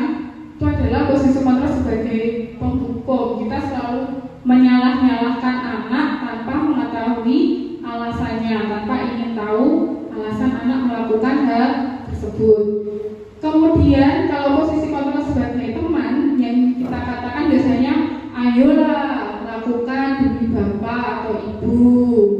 Kemudian kalau sebagai manajer, biasanya yang kita katakan, bagaimana kamu bisa menyelesaikan masalah ini. Jadi kalau sebagai manajer itu kita melatih anak untuk memecahkan masalah, untuk menemukan solusi dari permasalahan yang sedang dia hadapi. Lalu kalau sebagai penghukum lagi, kamu ini selalu yang paling terakhir, nyalahkan lagi. lagi. Oke, selanjutnya. Nah, di sini ada kasus. Nanti Bapak Ibu cermati apakah termasuk posisi kontrol sebagai penghukum, membuat merasa bersalah, teman, manajer, atau yang lainnya. Saya bacakan kasusnya ya. Pada hari Senin, Pak Harun tidak masuk sekolah. Pak Harun merupakan guru matematika. Saat itu Bu Wati menggantikan Pak Harun. Bu Wati baru 1 tahun menjadi guru SMP. Beberapa murid perempuan, Vivi dan Natali, mengetahui hal ini dan mulai menggunakan kesempatan dan bersikap seenaknya, tertawa dan tidak mengindahkan kehadiran Bu Wati. Bu Wati mencoba menyapa Vivi dan Natali dengan ramah sambil mengingatkan untuk tetap fokus pada tugasnya. Ayolah, tugasnya dikerjakan. Nanti Ibu ditegur Bapak Kepala Sekolah kalau kalian tidak mengerjakan tugas. Tolong bantu Ibu ya. Namun Vivi dan Natali malah jadi tertawa. Ah, santai saja Bu. Mereka tetap tidak mengerjakan tugas dan malah mengobrol. Next. Nah, dari kasus yang pertama tadi, menurut Bapak Ibu itu posisi kontrol gurunya itu sebagai apa? Mungkin ada yang mau memberikan pendapat? Sebagai teman.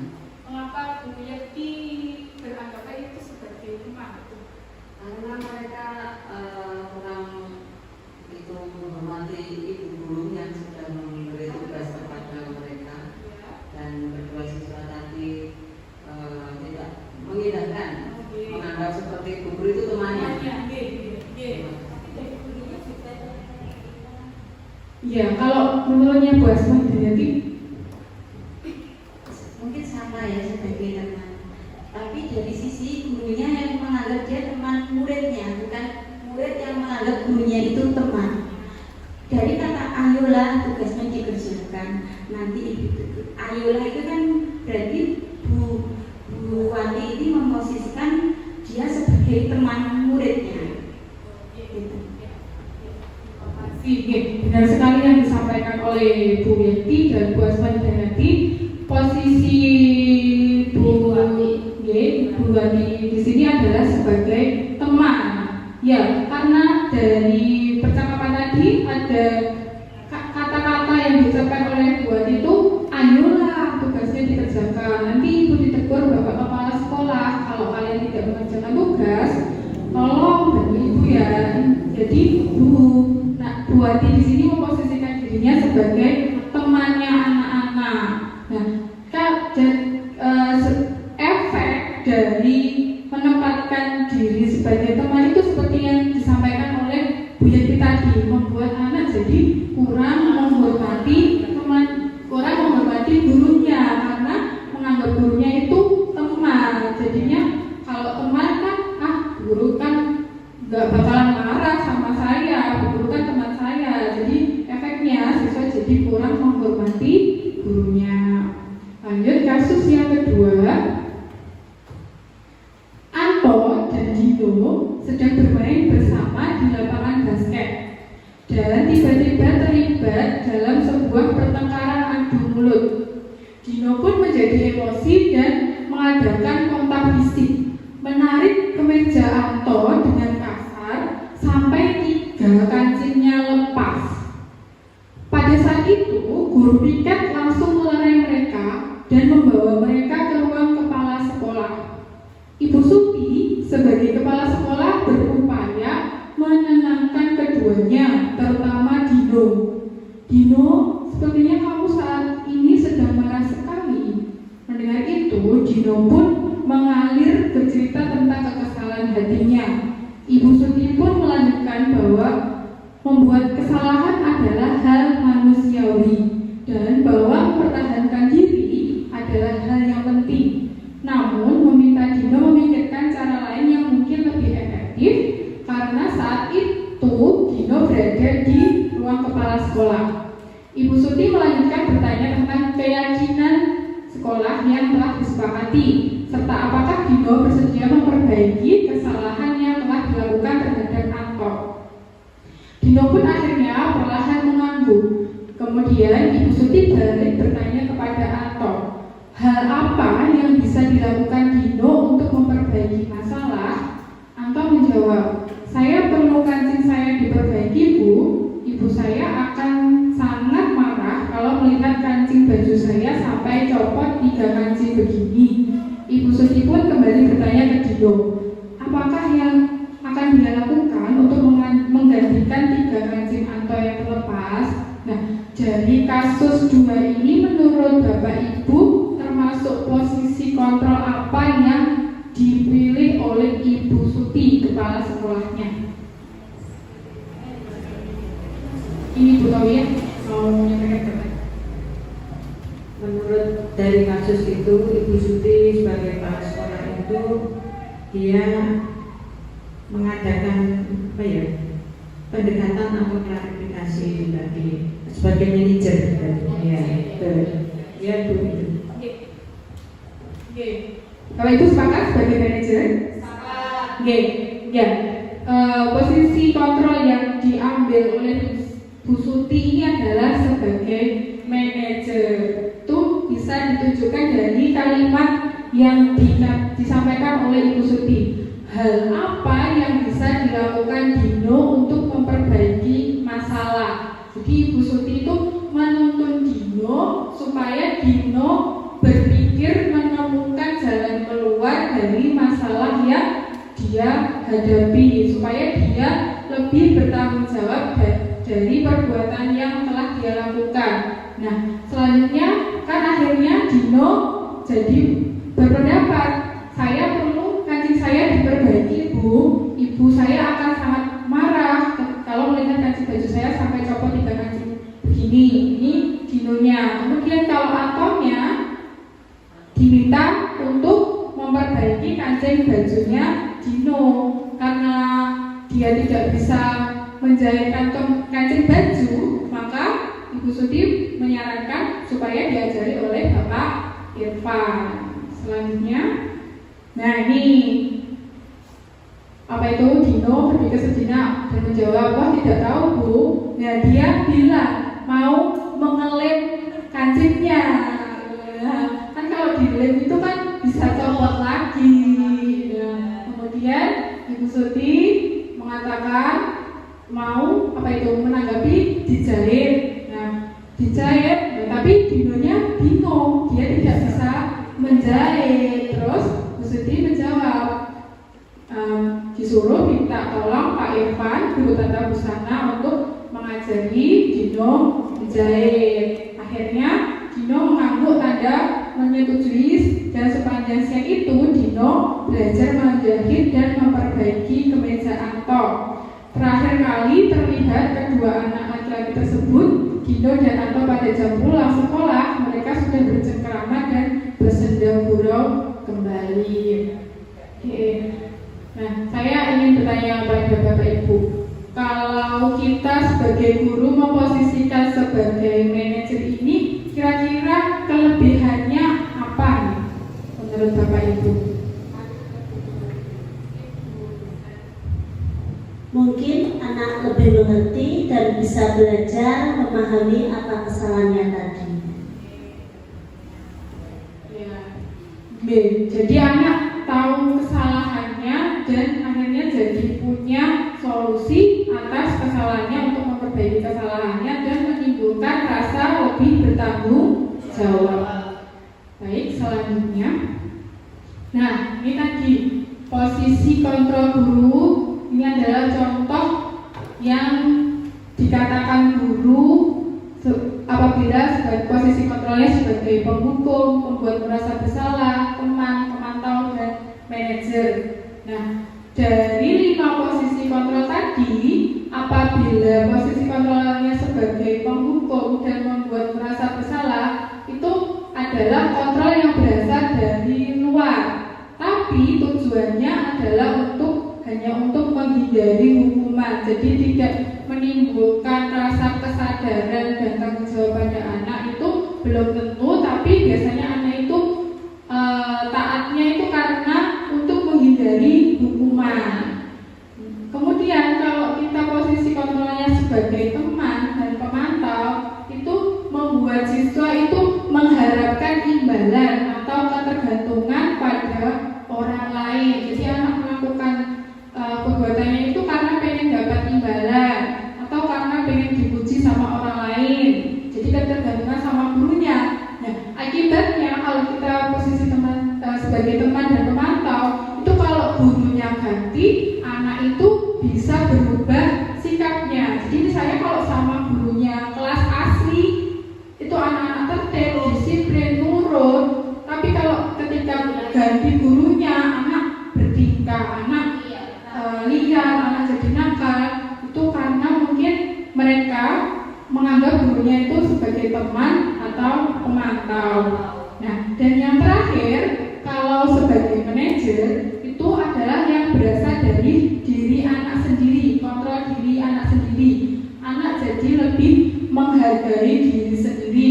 Nah, karena datang dari motivasi diri sendiri itu, anak jadi lebih sadar apa tanggung jawabnya, apa perannya, apa yang baik untuk dirinya dan apa yang harus dia hindari. Seperti itu kalau kita sebagai guru memposisikan diri sebagai manajer. Selanjutnya, nah ini adalah tentang segitiga restitusi. Jadi dalam menghadapi permasalahan yang dihadapi murid tadi ya, yang pertama tadi ada dengan cara hukuman, kemudian konsekuensi. Nah, di sini ada yang namanya segitiga restitusi. Segitiga restitusi ini merupakan proses menciptakan kondisi bagi murid untuk memperbaiki kesalahan mereka, sehingga mereka bisa kembali pada kelompok mereka dengan karakter yang lebih kuat. Jadi restitusi itu bertujuan untuk menciptakan kondisi murid supaya mereka memperbaiki kesalahan mereka, supaya mereka punya solusi atas kesalahan yang mereka perbuat. Nah, melalui restitusi ini guru dapat membantu murid menjadi memiliki tujuan, disiplin positif, serta memulihkan dirinya setelah berbuat salah. Jadi murid itu jadi paham tujuannya, terus menerapkan disiplin positif pada dirinya, dan dia bangkit dari kesalahan yang telah dia perbuat. Kemudian yang kedua, membantu murid untuk jujur pada diri sendiri dan mengevaluasi dampak dari kesalahan yang dilakukan. Jadi dia nggak takut berbuat salah, dia jujur, dia mengakui kesalahannya, terus mengevaluasi dari kesalahannya itu apa ya yang harus dia perbaiki dari perbuatannya. Dan yang ketiga adalah memberikan penawaran, bukan paksaan. Jadi solusinya itu bukan kita yang memaksakan kamu harus begini, itu bukan, tapi anak ditawarkan, anak dituntut untuk menemukan solusi dari permasalahan yang dia hadapi. Selanjutnya, nah, segitiga restitusi ini ada 3 tahapan. 3 tahapan itu yang pertama di sini ada menstabilkan identitas. Nah, di tahap menstabilkan identitas ini yang bisa guru katakan ini biasanya yang pertama, setiap orang pasti melakukan kesalahan atau kamu bukan satu-satunya yang melakukan ini. Jadi di tahapan menstabilkan identitas ini kita istilahnya kalau bahasa Jawanya itu ngedung-ngedung, ngereh-ngereh murid supaya bangkit dari kesalahannya, supaya tidak terpuruk, tidak terus-terusan kepikiran sama kesalahannya, supaya dia bisa bangkit. Nah, kalau sudah bangkit dari kesalahannya, langkah selanjutnya yaitu validasi tindakan yang salah. Jadi kita menanyakan tindakan salah anak itu apa alasannya, yang bisa kita utarakan pada murid. Contohnya, kamu tentu punya alasan tertentu mengapa melakukan itu. Jadi kita mencari tahu alasan anak melakukan perbuatannya itu apa. Kemudian yang kedua, adakah cara yang lebih efektif untuk mendapatkan apa yang kamu butuhkan. Jadi menstimulus anak supaya anak itu mulai menemukan solusi dari permasalahan yang dia hadapi. Kemudian langkah yang ketiga adalah menanyakan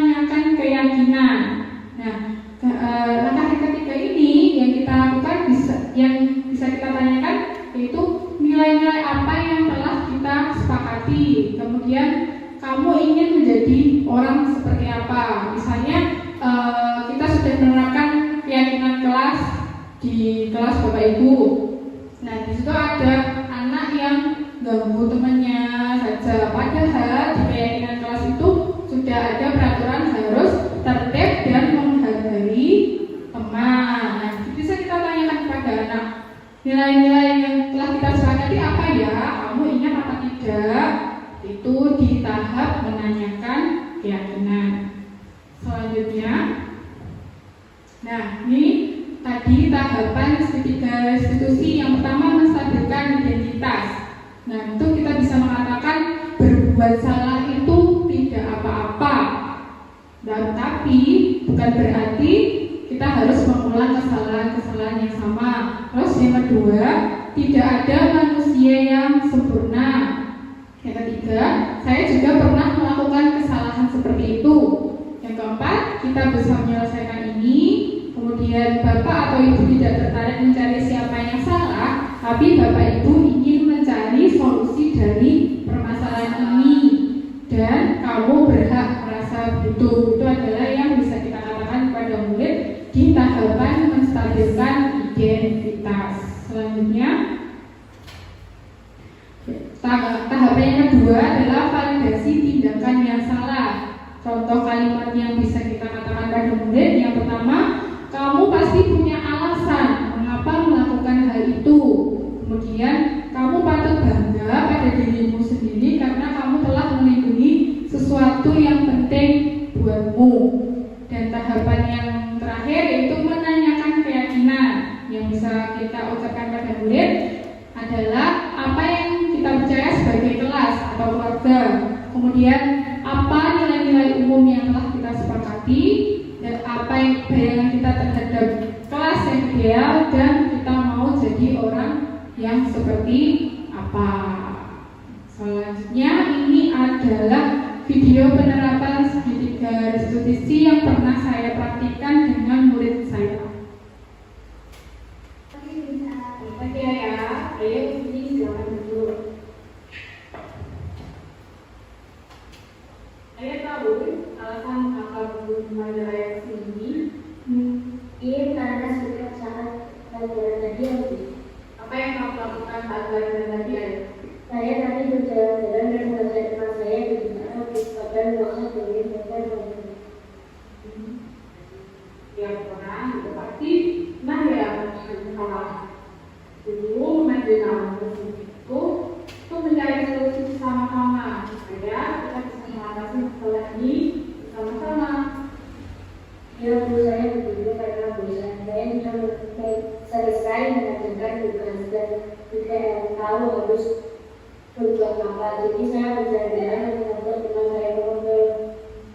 Itu bisa kamu merasa besar saat belajar lagi. Tapi itu apa-apa baik? Tidak baik dulu karena bisa mengganggu tindakan dan komunikasi dengan yang lain. Oke, kalau begitu, apakah kamu masih ingat keyakinan pasti kalau kita sepakati? Kira-kira apa yang kalau kita sepakati bersama? Harus tadi saat belajar dan juga bertemu lalu membaca yang tadi. Nah, masih ingat keyakinan kalau kita bersama. Lalu apa yang bisa kamu lakukan ketika kamu yang bisa kamu Yang pertama saya minta maaf kepada ibu dan teman-teman. Kalau nggak dulu terima kasih jelas. Kedua saya tidak akan berjalan-jalan dengan kamu. Kamu punya kondisi yang baik, ini menaati kesepakatan kita bersama-sama. Lalu apa yang bisa kamu lakukan untuk menggantikan rasa bosan kamu ketika berjalan luar? Saya bisa mempelajari materi yang selanjutnya atau materi yang belum saya inginkan. Baik Ayah, jadi saya yakin Ayah kedepannya bisa menjadi lebih baik lagi, bisa mempelajari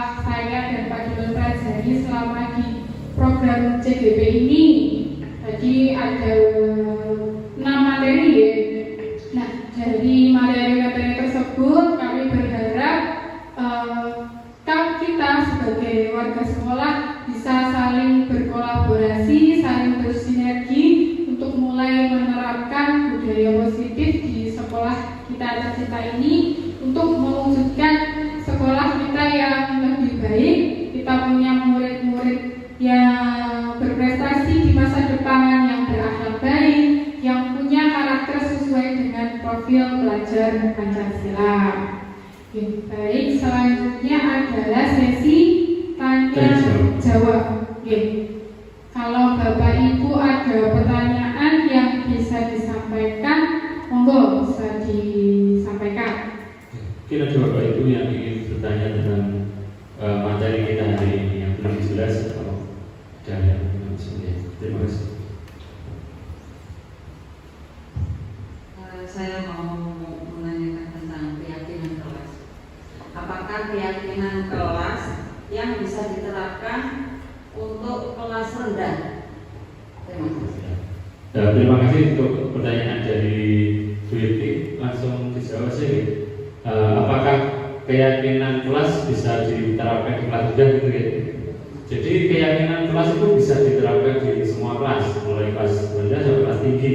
Tapi yang membedakan mungkin jika di kelas rendah kita lebih banyak harus menuntut siswa. Jadi kalau kelas tinggi kan seperti contoh saya tadi, anak-anak saya beri penjelasan di awal, dia sudah langsung bisa menulis. Nah, untuk kelas rendah ya kita harus membimbing pelan-pelan. Sama anak-anak, apakah boleh kita membawa sampah di kelas? Tidak boleh Bu, berarti keyakinan kelasnya harus kita menjaga kebersihan. Mungkin begitu. Harus lebih sabar, lebih dituntun seperti itu. Terima kasih. Mungkin ada pertanyaan lagi? Oh ya, Yuda, silakan. Terima kasih Bu Anisha sudah memberikan kesempatan untuk bertanya. Di segitiga restitusi tadi ya kan, 1 stabilkan identitas, 2 validasi tindakan yang salah, 3 menanyakan keyakinan. Nah, untuk penerapannya segitiga restitusi tersebut apakah dalam praktek ini harus dilakukan secara berurut? Terima kasih atas pertanyaannya Yuda. Untuk tahapan segitiga restitusi itu yang harus kita terapkan itu harus urut tahapan-tahapannya. Tetapi untuk kalimatnya tidak harus sama seperti yang saya contohkan. Kita bisa menggantinya dengan kalimat yang lebih sesuai. Jadi urutannya itu harus yang pertama menstabilkan identitas. Menstabilkan identitas itu kenapa perlu dilakukan? Supaya anak-anak itu mulai bangkit rasa bersalahnya. Berarti kita kan kalau sudah didem, sudah dilerem, itu kan jadi emosinya berkurang, jadi lebih stabil, terus mau berpikir ke tahap selanjutnya itu jadi lebih mudah. Kemudian tahap yang kedua adalah validasi tindakan yang salah. Jadi kita menanyakan apa ya alasan anak tersebut melakukannya, kenapa kok kamu lakukan, apakah hal itu baik. Jadi supaya dia tahu salahannya itu baik atau tidak, alasannya apa. Dan yang ketiga adalah menanyakan keyakinan. Jadi keyakinan itu kan berisi dari nilai-nilai kebijakan universal. Nilai-nilai positif itu apa yang harus diperbaiki dari anak tersebut, apa yang harus ada pada diri tersebut, supaya anak jadi tahu apa yang harus dia perbaiki. Nah, kalau sudah di tahapan 3 itu kita lakukan, anak jadi bisa menemukan solusi dari permasalahan yang sudah dia hadapi. Seperti itu Bunda, mungkin ada pertanyaan lagi? Oke. Dari Bapak Ibu yang lain mungkin ada yang ingin ditanyakan? Cukup ya? Cukup jelas. Sebelum masuk ke penutupan, saya mau minta tolong Bapak Ibu untuk menuliskan di sticky note mengenai harapan apa yang ingin Bapak Ibu terapkan atau ingin Bapak Ibu dapatkan setelah mendapatkan materi dari diseminasi kegiatan budaya positif hari ini. Jadi harapan harapan Bapak Ibu itu ingin seperti apa? Boleh untuk diri Bapak Ibu, untuk murid-murid, atau untuk sekolah secara umum. Harapan Bapak Ibu semua untuk mungkin untuk sekolah kita, untuk siswa kita, itu harapannya apa? Atau untuk guru-guru juga boleh. Dan satu lagi dari kami ingin meminta umpan balik, boleh berisi saran, boleh berisi kritik, masukan untuk kami berdua dalam menyampaikan materi hari ini, atau mungkin untuk kedepannya bagaimana.